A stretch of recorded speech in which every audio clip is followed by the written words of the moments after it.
El lenguaje no es solo saber hablar, es una manera de construir una idea sobre el mundo. No sabemos de cuándo viene. Cuando aprendemos a hablar, ya está ahí. Nosotras en particular le prestamos mucha atención a lo que es el lenguaje no sexista, porque de alguna manera desde los feminismos, como decíamos, estamos revisando la conceptualización de lo masculino como un universal, ¿no?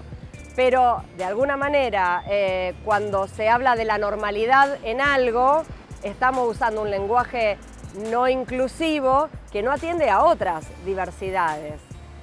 Por otra parte, dentro de lo que es el lenguaje no sexista, hay múltiples matices y hay múltiples también discusiones, ¿está? Es decir, que son las que todos los días vamos viendo y vamos atravesando. Hablar como nombrando solamente a los masculinos y a los femeninos, todos y todas, ciudadanos y ciudadanas.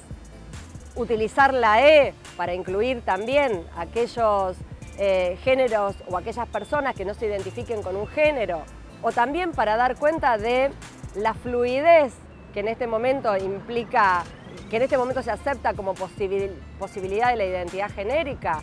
Bueno, son discusiones que se van teniendo y donde algunos y algunos feminismos, algunas teorías se sienten más cómodas o más representadas por una u otra posibilidad. La pregunta de siempre es ¿qué determina lo correcto en el lenguaje? ¿Qué es hablar bien? Para los feminismos hay diferencias. Una cosa es el lenguaje inclusivo y otra, el lenguaje no sexista. Podríamos decir que el lenguaje inclusivo, y acá voy a hacer una pequeña diferenciación entre el lenguaje inclusivo y lenguaje no sexista, digamos. Nosotros tenemos una particularidad que es la que más hace ruido, que tiene que ver con los usos del lenguaje no sexista, que lo que pretende de alguna manera es tratar de neutralizar, desnaturalizar el sesgo de género, el sesgo patriarcal que está impreso de alguna manera en nuestras lenguas, en nuestro idioma. En particular vamos a hablar del castellano argentino, que es el que nos convoca. El lenguaje inclusivo es más abarcativo, es decir, implica también pensar en todos aquellos sectores, segmentos invisibilizados y no tenidos en cuenta cuando normalizamos el lenguaje. ¿Qué es lo que pasa? Nosotros hemos aprendido el lenguaje, no sabemos cuándo. No lo aprendimos cuando fuimos a la escuela. Lo empezamos a aprender en momentos en los de los cuales no tenemos memoria, porque lo aprendimos en nuestras interacciones familiares, en esos momentos que después olvidamos. Entonces no sabemos cómo fuimos estableciendo las categorías que ese lenguaje nos brinda, nos otorga. Ahora, el lenguaje no es una cosa que tenemos que estar separada de nosotros. Ese aprendizaje que vamos haciendo del lenguaje nos va enseñando, modelizando una forma de categorizar el mundo, una forma de entender el mundo.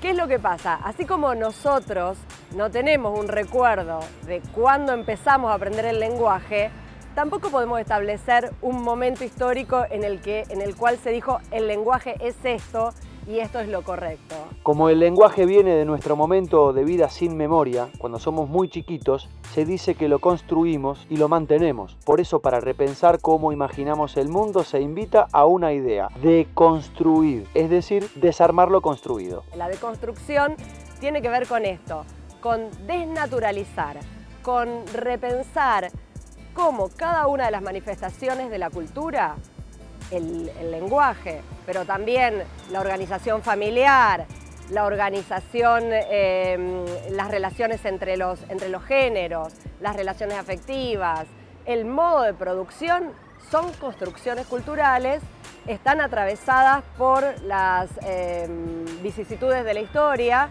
y son cosas transformables, nada está dado. Hablando en particular del lenguaje, el lenguaje no es un instrumento que tenemos ahí en una caja y que lo sacamos y lo tenemos que usar de una manera, digamos. Es bastante más complejo porque es aquello que nos constituye y es maleable, modelable, nos modela a nosotros, pero nosotros también tenemos incidencia en la construcción de ese lenguaje.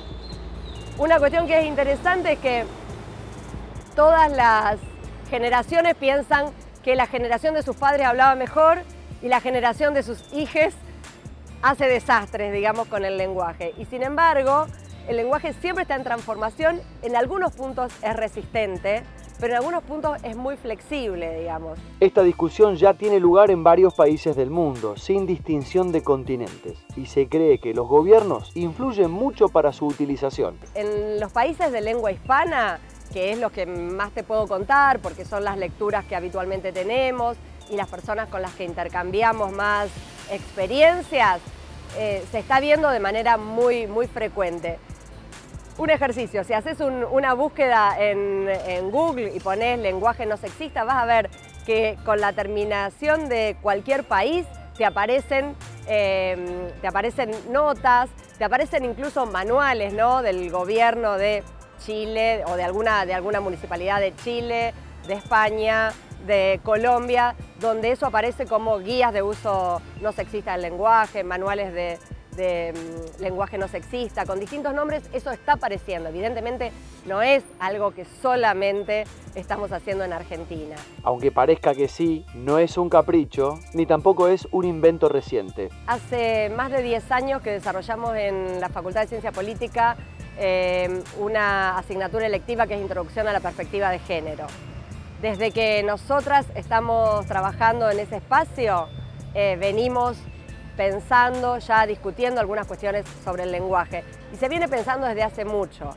Lo que empezó a pasar en algún momento es que empezó a hacerse más masivo. Un punto tuvo que ver, bueno, con que funcionarios y funcionarias de diferentes niveles de gobierno los fueron incorporando. Particularmente acá en Rosario, la intendenta y diferentes secretarios y secretarias han utilizado el ciudadanos y ciudadanas, digamos, los dos géneros para referirse a una audiencia.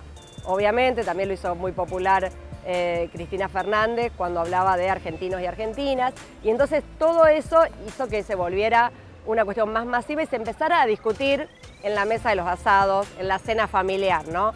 Pero, y hará de esto, sí, estamos más o menos hablando de unos 7, 8 años, que empezó a darse con más fuerza. Para quienes se plantean repensar el mundo, hay una clave en la palabra visibilizar, hacer visible lo que está escondido. A mí me parece que lo que estamos haciendo es revisando en cada momento cómo hablamos y tratando de construir otros modos más inclusivos de comunicarnos.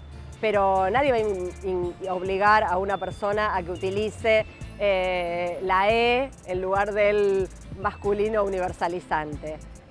Pero sí me parece que cuando uno está, a veces una está en posición de audiencia, detecta mucho más rápidamente, uy, está hablando en masculino y se está refiriendo a ella misma, por ejemplo. Esas cuestiones se empiezan a advertir, las advierten los y las alumnas, las advierten las personas más jóvenes, y es como todo un ejercicio. Cuando uno lo empieza a hacer, al principio le cuesta, y cuando uno lo entrena sale con una naturalidad increíble. A mí me causa gracia porque en este momento no estoy usando el lenguaje inclusivo. Yo siempre digo con mis alumnos y alumnas que no soy millennial, que me cuesta un montón hablar con la E, por ejemplo.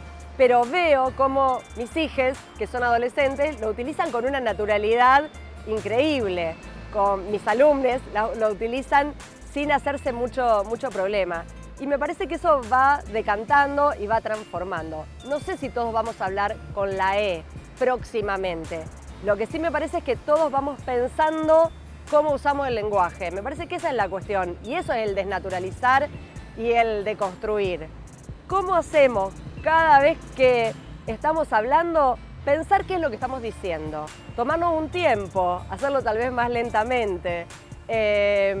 Bueno, me parece que todo eso no le hace bien solo al lenguaje, no nos hace bien a nosotros como cultura en este momento en que vamos tan rápido hacia no se sabe dónde, ¿no? Lo que supone la irrupción del lenguaje inclusivo y del lenguaje no sexista es básicamente el destierro de nuestros temores, de las dudas que nos puedan surgir de cómo hemos construido el mundo, ¿no? Y qué significado le hemos dado a cada palabra. La clave está ahí. Pero no debemos perder de vista que esto puede generar en nosotros al menos 3 apreciaciones apertura, igualdad, visibilidad, de elecciones que no tuvimos en cuenta porque pensamos que había un grado normal de ser una persona y un grado no normal. El lenguaje inclusivo, el lenguaje no sexista, vienen a abrirnos la cabeza y está en nosotros elegir con qué nos quedamos.